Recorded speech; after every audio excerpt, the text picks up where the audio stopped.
ஒட்டுமொத்த இந்திய மக்களாட்சியும் தீங்குறும் வகையில்தான் இந்திய தேர்தல் ஆணையத்தின் சிறப்பு தீவிர வாக்காளர் பட்டியல் திருத்தம் உள்ளதாக குற்றம் சாட்டியுள்ள காங்கிரஸ் எம்பி ஜோதிமணி, இதே நிலை தொடர்ந்தால் ஒரு தேர்தல் ஒரு கட்சி மட்டுமே இந்தியாவில் இருக்கும் என எச்சரிக்கை விடுத்துள்ளார். இப்ப பீகார்ல பாத்தீங்கன்னா 65 லட்சம் வாக்காளர் பட்டியல இருந்து எடுக்கிறதுக்காக ஐடென்டிஃபை பண்ணிருக்காங்க.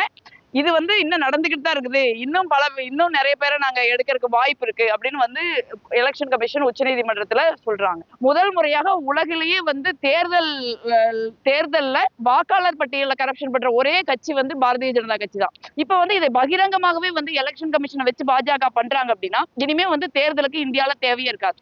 இது ஜனநாயகத்திற்கு ஒரு மிகப்பெரிய ஆபத்தை ஏற்படுத்தும். இதற்கு எதிராக இது காங்கிரஸ், திமுக அரசியல் கட்சிகளுடைய பொறுப்பு மட்டும் கிடையாது. இது மக்களுடைய அடிப்படை குடியுரிமையே இந்த வாக்காளர் பட்டியல் மூலம் பாதிக்கப்படுது அப்படின்னா பொதுமக்கள் இதுல ஒரு மிக எங்க அரசியல் கட்சிகளுடைய ஒன்றிணைந்து நின்று இதற்கு தேர்தல் கமிஷனுக்கு எதிராக ஒரு நிலைப்பாட்டை எடுக்கணும். இப்ப உச்சநீதிமன்றத்துல வழக்கு இருக்கு. உச்சநீதிமன்றம் தலையிட்டு நேத்து நீங்க ஆதார் அட்டையை நீங்க ஏத்துக்கணும் அப்படின்னு சொல்லியிருக்காங்க.